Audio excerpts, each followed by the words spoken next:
Welcome to day 2 on Last Days on Earth. And I think I'm checking around, and this is when I found out I have 10 of these things, so I can just auto grab these. A bunch of materials, I'm just going to auto grab them. I'm going to probably waste them all on that or something else.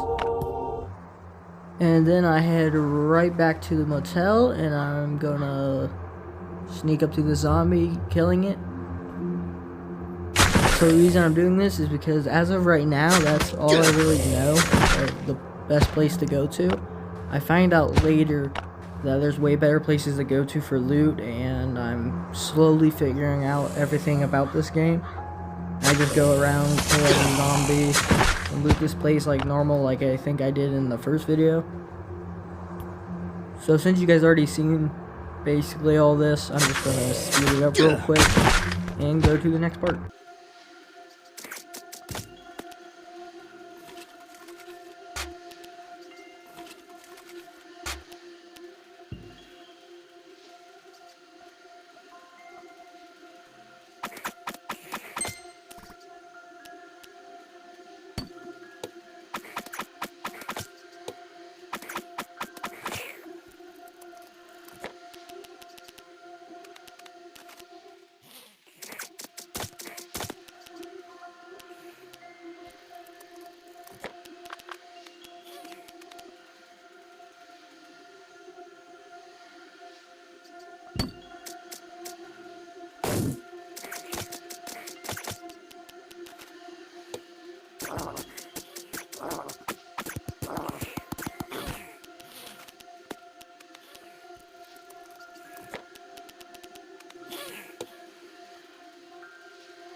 I thought this was funny. I didn't realize my main weapon broke, so I was just using my pickaxe and my other stuff, all my tools to fight off zombies, because I wanted as much loot as I could on this place.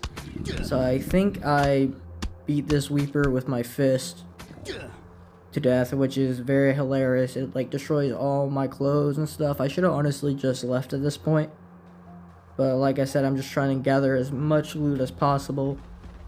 I could have probably died here. I have died at least once in this game I'm playing, and turns out nothing really bad happens to you when you die.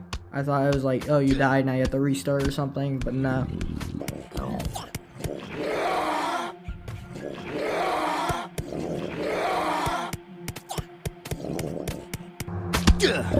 And there you guys go. I'm currently shirtless now, but I did kill a Weeper with my fist. I don't know if that's a good accomplishment. Well, you gotta do what you gotta do, I guess. Found some batteries. I still have those batteries. I still don't know what to do with them. It's probably a part to something that I assemble.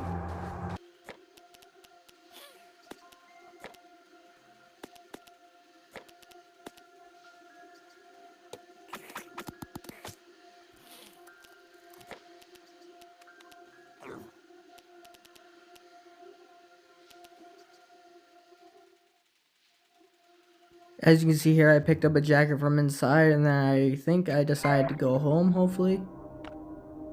I think that's what I do. Yes, it is. So after I sorted all the stuff I had, and got a new weapon, and decided to do some more stuff around the base, I decided to go here, because there's a supply drop that I'm gonna go get. And as of here, I get another pistol. Still, it annoys me that I still don't know how to use it. I know now, playing the game more, that I know how to use this weapon. I'm like talking after the fact. I've already recorded.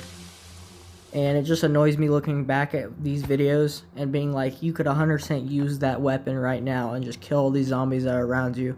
Because how many guns and weapons I had at the time was annoying me that I thought I didn't have ammo. It turns out those little dots or whatever that are on the weapon, that are under it, or those are modifications you can make to your weapon. I find that out later, because way later I actually make the gunsmithing table and that's when I found out about all that. But later I find out I can actually shoot those, and you can use them to take out deer and bigger zombies. And like I was saying, this is a past recording, I'm just commentating over it.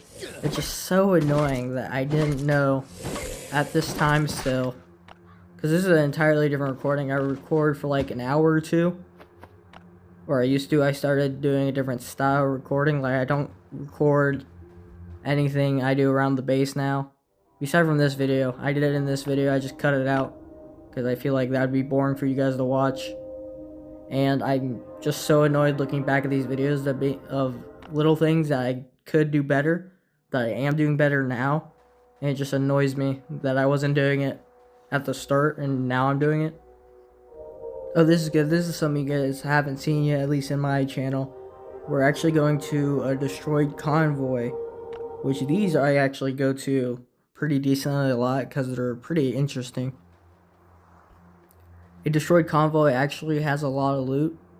Do I loot this crate or do I go and kill it? Yeah, I go and kill this zombie, and then I get spotted by an acid zombie called a toxic spitter, and I just kill all of them. Getting in the top right, you can see all those zombies that are just there.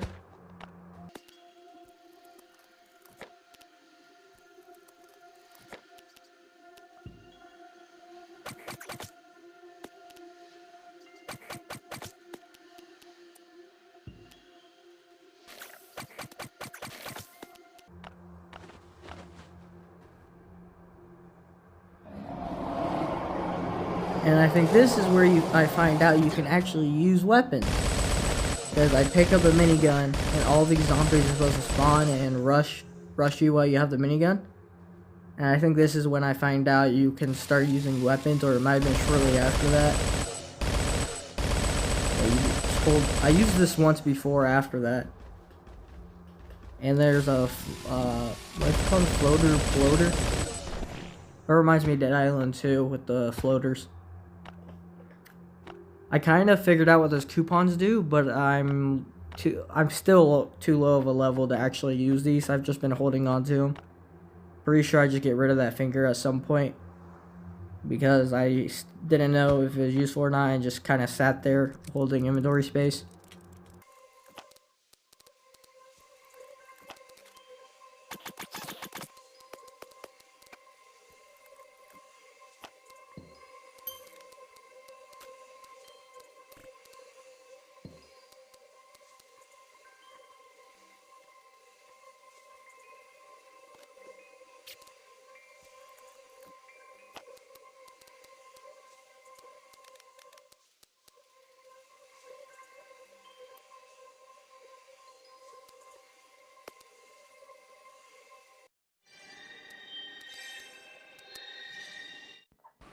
This part is kind of a noob mistake. I went to the Northern Watchtower, and I didn't know what it was.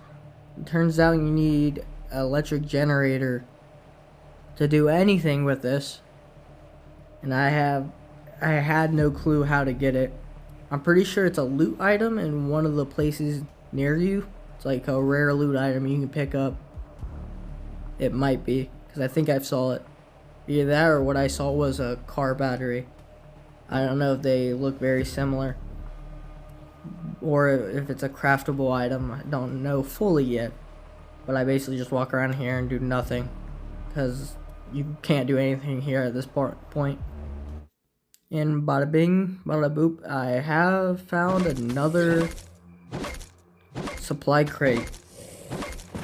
I couldn't think about what it was for a second, but now there's another supply crate that I'm going to now.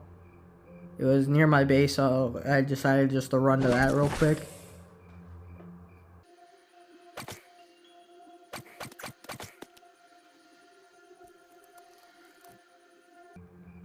And here's all the loot I got from that supply crate, and I find out either now or later. Oh look, I'm actually holding a gun in my inventory, so I think I know that you can use that now. But that sledgehammer is actually really strong in this game. It's like a very strong weapon to use. That was the end of that recording segment. I'm just going to add more to the video. I went back to my home at this point. I logged back in after logging out because I'm still on my home fortress. I found a random puppy just sitting there. And I still can't get any of the dogs to follow me because you need this certain trait to do it. And this is where I go to another destroyed convoy. And since you guys already seen that, I'm gonna fly by this real quick.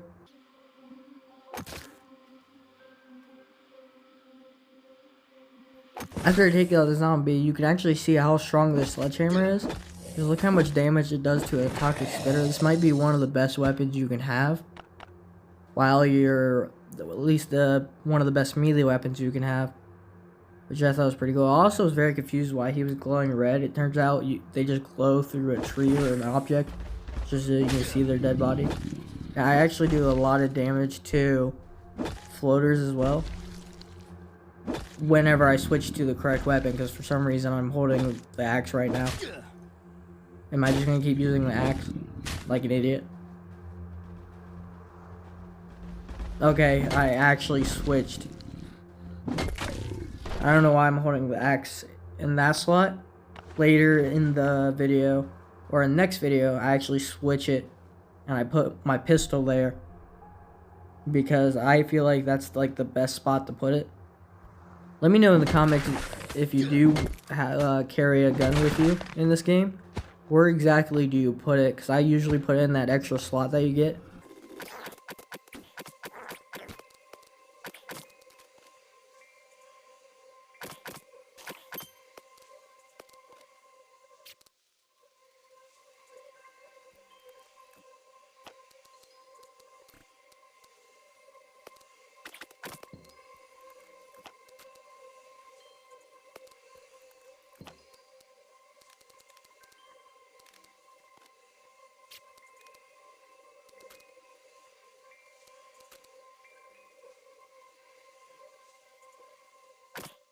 And as you can see what just happened, this is my first time meeting one of these. It's called a Frenzy Giant. I'm full health, but watch what happens. And I tried to run away. I got two-shotted. I was alive for 17 days in game. Yeah, that was my first time ever meeting a Frenzy Giant. I had no clue what it was. I thought it was just a regular. And then I saw my health go get one hit all the way down to 9, so I tried to run away, and it turns out those things have very far reach, and I just get murdered. But there's not really anything severely bad that happens to you when you die in this game. I'm just reading the radio at this point. I actually go into one of the nearby forests, I'm pretty sure, to get more loot, because I'm still on my home is my fortress. This quest takes a long time. I took a screenshot of this because I feel like those codes are going to be important for accessing the bunkers around me whenever I get high enough level to do that. And each coupon like leads to a different bunker. If you you can read like the descriptions of each item, and that's what it says. My sledgehammer is almost broken, by the way. And this is actually where I switched the pistol that I was just talking about. I switched the slots for it. See, one shot, that guy, gone. I just think it's such a good weapon, and I just like cut down trees and stuff, so I'm just gonna cut this part out. Okay, this part confused me. Is that another player? And also, I accidentally shot him. I'm pretty sure other players are your enemies, because later I start doing raids on other people's bases and stuff. Yeah, I'm over here walking around, I'm like, where'd this guy just go? He booked it. I rolled up and started shooting with a pistol. That was my first interaction with an actual player. I didn't know they could actually go to the same location as you. I know you can go raid bases and stuff, which I do that later in the video. Probably not this video, I'll probably save that for the next video. So stay tuned for that. But, yeah, that was my first time meeting an actual player. And I wish I could have got his loot. He looked like he had less loot than I did, but you just never know. That's it for day 2. I hope you guys join me for day 3 on this game, and that'll be peace out.